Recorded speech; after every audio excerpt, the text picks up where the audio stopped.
वक्रतुंड महाकाय सूर्यकोटि समप्रभः निर्विघ्नं कुरु मे देव सर्वकार्येषु सर्वदा। ओम गणेशाय नमः। आप सभी का मेरे YouTube चैनल भक्ति सागर में पुनः स्वागत है। आज के अपने इस वीडियो में हम वैशाख मास कृष्ण पक्ष में पड़ने वाली विकट संकष्टी चतुर्थी की व्रत कथा का स्मरण करेंगे। आज का अपना वीडियो शुरू करने से पहले आप सभी से विनम्र प्रार्थना है, यदि आपको मेरे वीडियोज अच्छे लगते हैं तो इसी प्रकार की अन्य सभी जानकारियां प्राप्त करने के लिए, वे सभी व्रत कथाएं स्मरण करने के लिए कृपया मेरे चैनल को सब्सक्राइब अवश्य करें। वीडियो यदि पसंद आए तो लाइक एंड शेयर भी करें। विकट संकष्टी चतुर्थी के दिन भगवान गणेश की पूजा की जाती है। मान्यताओं के अनुसार इस दिन व्रत रखने से जीवन के सारे कष्ट दूर हो जाते हैं। संकष्टी चतुर्थी के दिन व्रत रखने वालों को शाम में भगवान गणेश की विधि विधान से पूजा करके कथा अवश्य स्मरण करनी चाहिए। ऐसा करने से भक्तों की सारी मनोकामनाएं पूर्ण होती हैं। वह उन्हें जीवन के सभी कष्टों से मुक्ति प्राप्त होती है। कोई भी व्रत कथा स्मरण किए बिना पूर्ण नहीं माना जाता। आइए व्रत का पूर्ण पुण्य लाभ प्राप्त करने के लिए विकट संकष्टी चतुर्थी व्रत कथा का स्मरण करते हैं। किसी समय एक राज्य में धर्मकेतु नाम का एक ज्ञानी ब्राह्मण रहता था, जिसकी 2 पत्नियां थीं, जिनमें एक का नाम सुशीला था और दूसरी का नाम चंचला था। सुशीला बड़े ही धार्मिक स्वभाव की थी, जबकि चंचला का धर्म के प्रति बिल्कुल भी लगाव नहीं था। व्रत करने के कारण सुशीला बहुत कमजोर हो गई थी, जबकि चंचला की सेहत अच्छी थी। कुछ समय बाद सुशीला को एक पुत्री तो चंचला ने पुत्र को जन्म दिया। ये देख चंचला ने सुशीला से कहा कि तुम इतने व्रत उपवास करती हो, तब भी तुम्हें पुत्री प्राप्त हुई, जबकि मैंने तो कुछ भी नहीं किया, लेकिन फिर भी मुझे पुत्र प्राप्त हुआ। चंचला की ये बातें सुशीला को बहुत बुरी लगी। जब विकट संकष्टी चतुर्थी का व्रत आया तो सुशीला ने पूरे मन से ये व्रत किया। सुशीला की भक्ति से गणेश जी प्रसन्न हुए और उन्होंने उसे एक पुत्र होने का वरदान भी दिया। सुशीला की ये कामना शीघ्र ही पूरी हो गई, लेकिन दुर्भाग्यवश उसके पति धूम्रकेतु की मृत्यु हो गई, जिसके बाद चंचला अलग घर में रहने लगी। सुशीला पति के घर में रहकर ही अपने बच्चों का पालन पोषण करने लगी। सुशीला का पुत्र बहुत ज्ञानी था, जिससे उसने अपना घर धन धान्य से भर दिया। ये देख चंचला को ईर्ष्या होने लगी और मौका मिलते ही उसने सुशीला की पुत्री को कुएं में धकेल दिया। भगवान गणेश ने उसकी रक्षा की।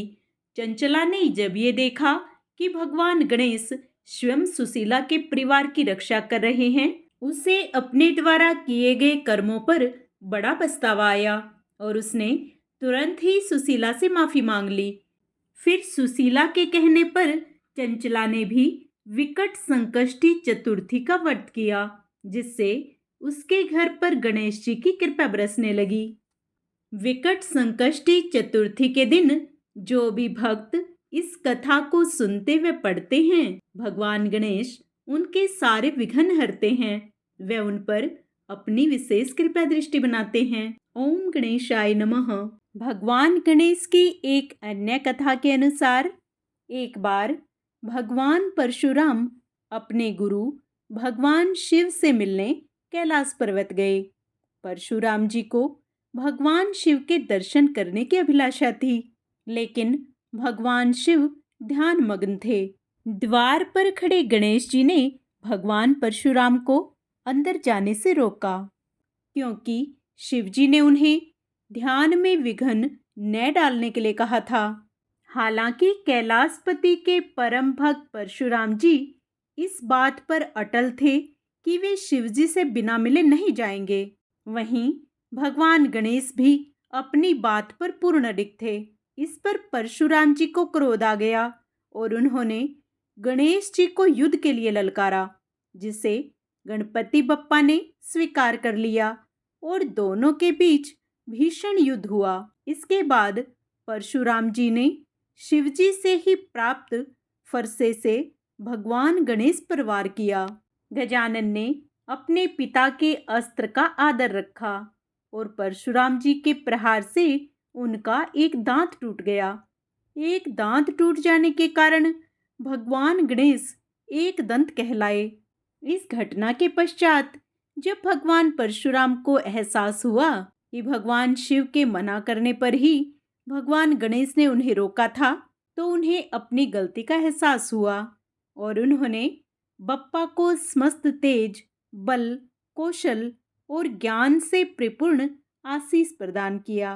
गणपति भगवान की जय। आइए अब हर व्रत कथा के अंत में सुने जाने वाली लपसी और तपसी की कथा सुनते हैं। लपसी और तपसी दो भाई थे। इनमें लपसी सवा सेर लापसी बनाकर भगवान को भोग लगाकर खुद खा लेता था, जबकि तपसी भगवान की तपस्या में ही लगा रहता। एक दिन दोनों में इस बात को लेकर विवाद हो गया कि दोनों में भगवान का बड़ा भक्त कौन है। लपसी ने कहा कि सवा सेर लापसी का भोग लगाने पर वह बड़ा भक्त है और तपसी तपस्या करने की वजह से खुद को भगवान का बड़ा सेवक मानता था।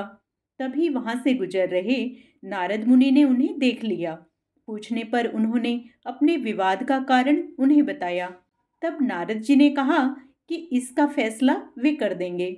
अगले दिन जब लपसी और तपसी अपनी अपनी भक्ति में लग गए तो नारद जी ने चुपके से सोने की दो भारी अंगूठियां दोनों के सामने रख दी।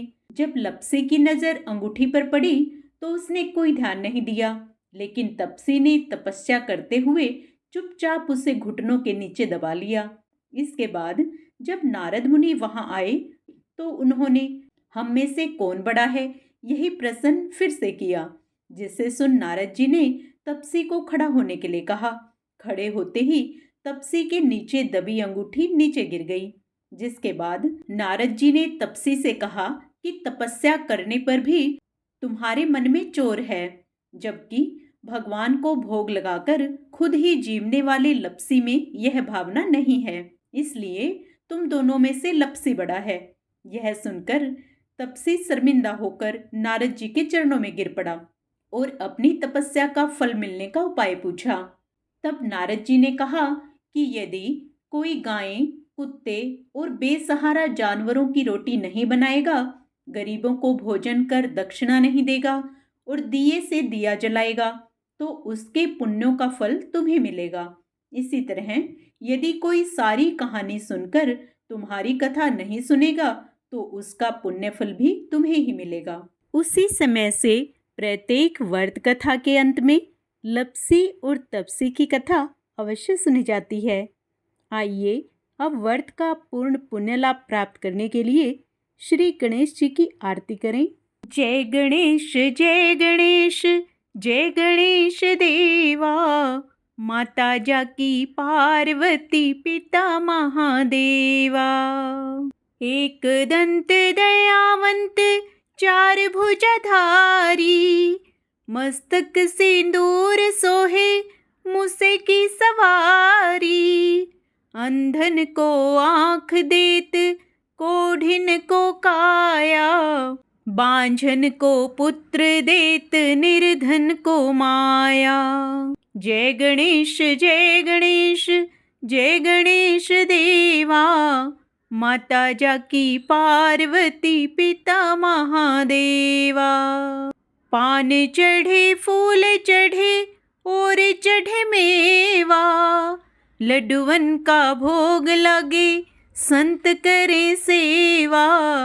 जय गणेश जय गणेश जय गणेश देवा, माता जाकी पार्वती पिता महादेवा।